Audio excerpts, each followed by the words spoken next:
ओम शांति भाई बहनों, स्वागत है हमारी नई श्रृंखला प्रजातंत्र से राजतंत्र की ओर। तो शुरू करते हैं आज का तीसरा अध्याय, सतयुग त्रेता युग की राजाई और उसका अधिकार। परमात्मा स्वर्ग का रचता है, जहाँ देवी देवताओं की अटल अखंड राजाई चलती है। सर्व आत्माएं परमात्मा के बच्चे हैं, तो वह सतयुग त्रेता की राजाई सर्व आत्माओं का जन्म सिद्ध अधिकार है। परंतु वह अधिकार किसको और कितना मिलता है और उसको पाने का विधि विधान क्या है, वह भी परमात्मा ही बताते हैं। इस सत्य को जानने वाला ही उस राजाई का पूर्ण अधिकार प्राप्त कर सकता है। जो आत्माएं उसको जानकर परमात्मा के महावाक्यों पर पूर्ण निश्चय कर उस अनुसार चलते हैं, वे ही उस राजाई के अधिकार को पाते हैं। क्योंकि राजाई में तो राजा, प्रजा, नौकर, चाकर, दास, दासियां, साहूकार सभी को होना चाहिए और होते ही हैं। इसलिए उस सतयुग त्रेता की राजाई में भी ये सब होंगे, जो सब अपने यहाँ के पुरुषार्थ से बनते हैं। परमात्मा है स्वर्ग अर्थात सतयुग त्रेता की राजाई की स्थापना करने वाला, और सर्व आत्माएं उनके बच्चे हैं। इसलिए सबका उस राजाई पर अधिकार है और परमात्मा सबको वह अधिकार देता भी है। इसलिए ही बाबा बार बार मुरलियों में कहते हैं कि भगवान का संदेश सर्व आत्माओं को दो। सर्व आत्माओं को निराकार ज्योति बिंदु स्वरूप शिव बाबा का संदेश मिलेगा, तभी नई दुनिया की स्थापना का कार्य पूरा होगा। बाप का ये संदेश सर्व आत्माओं को मिलता भी अवश्य है। जब सर्व आत्माओं को बाप का संदेश मिलेगा, तभी पुरानी दुनिया का विनाश और नई दुनिया अर्थात सतयुगी राजाई की स्थापना होगी, अर्थात नई दुनिया की आदि होगी। इस प्रकार परमात्मा सबको उस वर्षे का अधिकार देता है, परंतु विश्व नाटक के विधि विधान अनुसार सब नंबरवार पुरुषार्थ अनुसार ही उस अधिकार को पाते हैं, अर्थात पा सकते हैं। सतयुग त्रेता की राजाई के अधिकार को पाने का मूल आधार है परमात्मा को यथार्थ रीति पहचान कर साकार में उनका बनना, उनके साथ विश्व कल्याण की सेवा अर्थात राजाई की स्थापना में मददगार बनना, उसके लिए विश्व कल्याण की सेवा करना अर्थात अपना तन मन धन विश्व कल्याण की सेवा में सफल करना। परमात्मा से सतयुग त्रेता की राजाई का अधिकार वही पा सकता है जो परमात्मा से इस संगम युग पर संगम युग की राजाई का वर्षा प्राप्त करता है, अर्थात संगम युग पर अपने आत्मिक स्वरूप में स्थित होकर अपनी कर्मेंद्रियों का राजा बनता है। क्योंकि जो संगम युग की राजाई का वर्षा लेकर अपने कर्मेंद्रियों का राजा बनता है, वही यथार्थ रीति विश्व कल्याण की सेवा कर सकता है। सतयुग की राजाई की स्थापना में परमात्मा का मददगार बन सकता है। इसमें साकार प्रजापिता ब्रह्मा बाबा सबसे अग्रणी हैं, जिन्होंने बाबा का संदेश मिलते ही अपना सब कुछ बाबा को अर्पण कर दिया और तन मन धन जन से विश्व कल्याण की सेवा में लग गए। इसलिए उनको राजाई का नंबर 1 अधिकार परमात्मा से मिला। उसके बाद सभी ने नंबरवार पुरुषार्थ करके और उस अनुसार विश्व की राजाई का अधिकार पाया।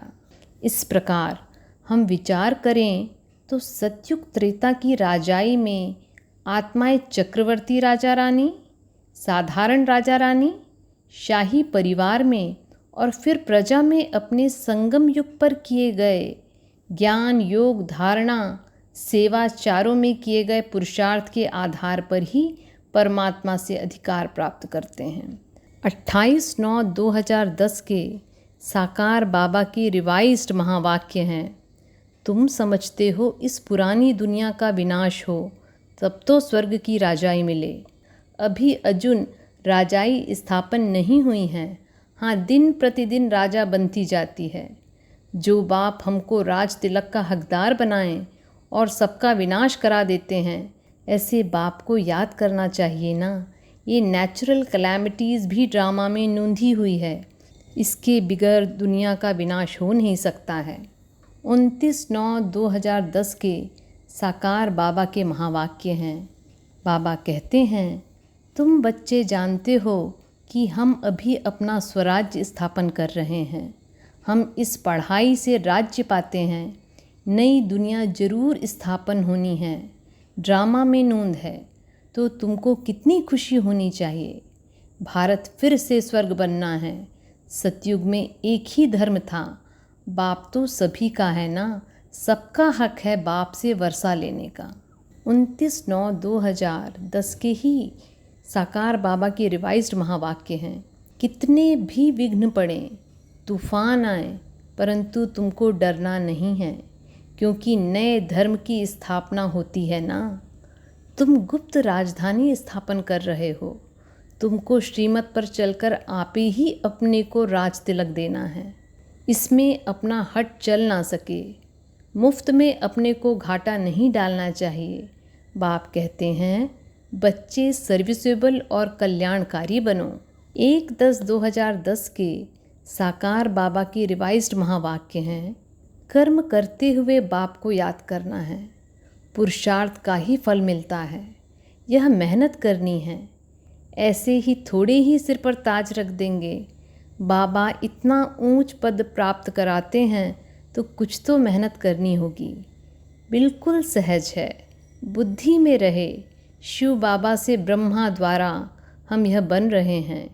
कहाँ भी जाते हो तो बैच लगा रहे। बोलो, वास्तव में यह है हमारा कोट ऑफ आर्म्स। 21/9/2010 के साकार बाबा के महावाक्य हैं, अभी तुम बच्चे जानते हो कि यह राजधानी स्थापन हो रही है, परंतु गुप्त बाप ही आकर आदि सनातन देवी देवता धर्म की स्थापना करते हैं। बाप कहते हैं, तुम्हारा कल्याण एक बात में ही है कि बाप को याद करो। मन मना भव। बस बाप का बच्चा बना तो बच्चे को वर्षा तो अंडरस्टूड है। सतयुगी दुनिया का वर्षा बाप ही देते हैं। इस पतित दुनिया का विनाश जरूर होना है। 12/3/1972 के महावाक्य हैं। बाबा कहते हैं, माया को और प्रकृति को दासी बनाना है। जो संगम युग में प्रकृति को दासी बनाते हैं उनको जीवन में कभी उदासी नहीं आती है। उदासी का कारण है प्रकृति के व माया के दास बनना। यहाँ जास्ती समय माया व प्रकृति के दासी बनेंगे तो वहाँ भी दास दासी बनना पड़ेगा, क्योंकि संस्कार ही दास दासी का हो गया ना। इसलिए चेक करो कि उदासी आई तो ज़रूर कहाँ ना कहाँ माया का दास बना हूँ। जो बाप द्वारा इन बातों को समझते हैं वे समझाने लायक भी बनते हैं, नहीं तो लायक बन नहीं सकते। प्रजा उनकी होगी जो पुरुषार्थ कर बहुत सर्विस करते हैं। तुम बच्चों को रूहानी सोशल सर्विस भी करनी है। इस सेवा में अपना जीवन सफल करना है। चलन भी बहुत मीठी सुंदर होनी चाहिए जो औरों को मीठेपन से समझा सकें। 3/9/10 के साकार बाबा के रिवाइज्ड महावाक्य हैं, सतयुग में बहुत थोड़े मनुष्य होंगे, फिर बाद में वृद्धि को पाते रहेंगे। पहले सूर्यवंशी होंगे, फिर जब दुनिया 25% पुरानी होगी तो पीछे चंद्रवंशी होंगे। सतयुग है 100% नई दुनिया, जहाँ देवी देवताएं राज्य करते हैं। तुम्हारे में भी बहुत इन बातों को भूल जाते हैं। राजधानी तो स्थापन होनी ही है, कब हार्टफिल नहीं होना है। अभी तुम अपने लिए विश्व पर स्वर्ग की बादशाही स्थापन करते हो, तो अपने को देखना है हम उसमें क्या बनेंगे। सुदामा का भी मिसाल गाया हुआ है कि चावल मुट्ठी ले आया। बाबा, हमको भी महल मिलने चाहिए। है ही उनके पास चावल मुट्ठी, तो और क्या करेंगे। बाबा ने मम्मा का भी मिसाल बताया है, चावल मुट्ठी भी नहीं लाई, कितना ऊंच पद पा लिया। इसमें पैसे की बात नहीं है, इसमें तो याद में रहना है और आप समान बनाना है। 16/8/2010 के साकार बाबा के रिवाइज्ड महावाक्य हैं। बाबा कहते हैं, यह हार और जीत का खेल है। 5 विकारों रूपी रावण से हार कैसे होती है, फिर बाप आकर कैसे रावण पर जीत पहनाते हैं। यह राजधानी स्थापन हो रही है। बहुत आए, फिर चले गए, फिर आ जाएंगे, परंतु वे प्रजा में पाई पैसे का पद पालेंगे। वह भी चाहिए ना। यह पुरानी दुनिया बदलनी है, नई दुनिया की स्थापना हो रही है। फिर जो अच्छी रीति पढ़ेंगे वे राजाई कुल में आएंगे, नहीं तो प्रजा में चले जाएंगे। मनुष्य ऊंच पद पाने के लिए कितना पुरुषार्थ करते हैं। ऐसे नहीं कि जो मिला सो अच्छा है, हर बात के लिए पुरुषार्थ तो करना ही है। 20/7/2010 के साकार बाबा के रिवाइज्ड महावाक्य हैं। बाबा कहते हैं, तुम बच्चे ही जानते हो कि अभी इस पढ़ाई से किंगडम स्थापन हो रही है।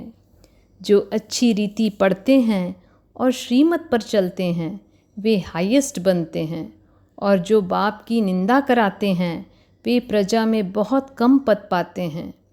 एक बेहद का बाप ही है जो यहाँ आकर किंगडम स्थापन करते हैं और सब विनाश हो जाना है।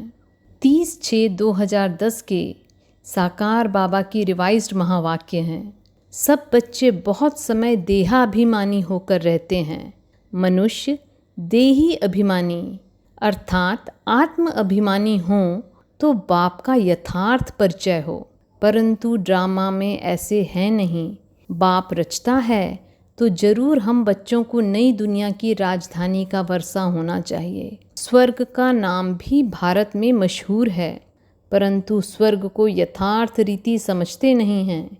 एक बार बाप पर निश्चय हो गया फिर कोई भी बात में प्रश्न आदि उठ नहीं सकता। 25/6/2010 के साकार बाबा के महावाक्य हैं। कोई कहे बाबा हमारी बुद्धि नहीं खुलती है, यह भी तुम्हारी तकदीर है। ड्रामा में पाठ ही ऐसा है, उसको बाबा कैसे चेंज कर सकते हैं। स्वर्ग का मालिक बनने के लिए तो सब हकदार हैं, परंतु नंबरवार तो होंगे ही ना। ऐसे तो नहीं कि सब बादशाह बन जाएंगे। अभी तुम बच्चे जानते हो कि हम श्रीमत पर अपना राज्य स्थापन कर रहे हैं। 16/6/2010 के साकार बाबा की रिवाइज्ड महावाक्य हैं। यह भी खेल है, इसमें मूंझने की बात ही नहीं। बाप समझाते हैं, माया तूफान तो लाएगी, परंतु उसमें डरना नहीं है। बहुत गंदे गंदे संकल्प आएंगे, वह भी तब होगा जब तुम बाबा की गोद लेंगे। जब तक बाप की गोद नहीं ली है तब तक माया इतना नहीं लड़ेगी। राजाई पद पाना तो अच्छा है, नहीं तो दास दासियां बनना पड़ेगा। अभी सूर्यवंशी चंद्रवंशी राजधानी स्थापन हो रही है। 12/6/2010 के साकार बाबा के रिवाइज्ड महावाक्य हैं। बाबा यह भी जानते हैं कोई बहुत कच्चे हैं जो कुछ भी सहन नहीं कर सकते। उनको कुछ ना कुछ तकलीफ होगी तो कहेंगे हम तो नाहक आए, पूरी पहचान नहीं है कि हम ईश्वरीय विश्वविद्यालय में आए हैं। इस समय की पढ़ाई से कोई तो भविष्य में राव बनेंगे, कोई रंक भी बनने वाले हैं। 24/5/2010 के साकार बाबा की रिवाइज्ड महावाक्य हैं। बाबा कहते हैं, अभी बेहद का बाप आया हुआ है जो सभी आत्माओं का बाप है। यह सिर्फ तुम बच्चों को ही समझ है, बाकी सारी दुनिया तो बेसमझ ही है। तो तुम्हारी आत्मा कितनी खुश होनी चाहिए। बाप हमको सारे विश्व पर राज्य करने के लायक इतना समझदार बनाते हैं। यह गॉडली स्टूडेंट लाइफ सारे कल्प में एक ही बार होती है जब भगवान आकर पढ़ाते हैं। 26/5/2010 के साकार बाबा के रिवाइज्ड महावाक्य हैं। बाबा से राय करके सर्विस में लग जाओ। कोई मदद की दरकार हो तो बाबा दूल्हे लाल बैठा है। यह सब ड्रामा में नूंद है, फिक्र की कोई बात नहीं है, नहीं तो स्थापना कैसे होगी। दूसरी बात यह भी है कि जो करेगा वह पाएगा। अभी तुम बाप के मददगार बने हो, तुम अपनी शक्ति से अपना राज्य स्थापन कर रहे हो। 6/5/2010 को साकार बाबा के रिवाइज्ड महावाक्य हैं। अभी तुम बच्चों को कभी भी किसी बात में मूंझना नहीं है। मूंझकर पढ़ाई को छोड़ना नहीं है। ऐसे भी होता है जो किसको ज्ञान देते हैं तो वे तीखे चले जाते हैं और ज्ञान देने वाले खुद गिर पड़ते हैं। पढ़ने वाला राजा बन जाता है और पढ़ाने वाला दास दासी बन जाता है। 29/4/2010 के साकार बाबा के रिवाइज्ड महावाक्य हैं। ध्यान में कमाई नहीं होती है। ध्यान में जाने से बुद्धि में बाप की याद भी नहीं रहती है। तुमको अच्छी रीति पढ़कर औरों को भी पढ़ाना है, बाप का परिचय देना है। खुद भी समझ सकते हैं कि हम कोई को सुनाते नहीं हैं तो क्या पद पाएंगे। अगर प्रजा नहीं बनाएंगे तो राजा कैसे बनेंगे। 25/10/2010 के साकार बाबा के रिवाइज्ड महावाक्य हैं। इन सब बातों को समझने के लिए बुद्धि बड़ी पवित्र चाहिए। वह तब होगी जब याद की यात्रा में मस्त रहेंगे। मेहनत के सिवाय पद थोड़े ही मिलेगा। कहाँ ऊंचते ऊंच राजाओं का राजा डबल सिरताज और कहाँ प्रजा दास दासी। पढ़ाने वाला तो एक ही बाप है। बाप सभी आत्माओं को पावन बनाकर साथ ले जाएंगे। शरीर यहाँ ही खत्म हो जाएगा। आत्माएं परम धाम में जाकर अपने धर्म के सेक्शन में जाकर निवास करती है। 8/10/2010 के साकार बाबा के रिवाइज्ड महावाक्य हैं। यह है बेहद का स्कूल। यहाँ एक ही एम एंड ऑब्जेक्ट है, स्वर्ग की बादशाही प्राप्त करना। स्वर्ग में भी बहुत पद है। कोई राजा रानी बनेंगे तो कोई प्रजा बनेंगे। बाप कहते हैं मैं आया हूँ तुमको डबल सिरताज बनाने। सब तो डबल सिरताज बन ना सके। बाप से कोई पूछे कि मैं यह बन सकता हूँ तो बाबा झट कहेंगे कि अपने को देखो। देखेंगे तो झट समझ जाएंगे कि बरोबर मैं इतना ऊंच पद पा नहीं सकता। तो दोस्तों यहाँ पे विराम लगाते हैं। Stay tuned for the next episode. सतयुग की राजाई, उसकी स्थापना और प्रजापिता ब्रह्मा। इंतज़ार कीजिए हमारे नए एपिसोड के लिए। लाइक शेयर एंड सब्सक्राइब ज़रूर कर दें। पर दोस्तों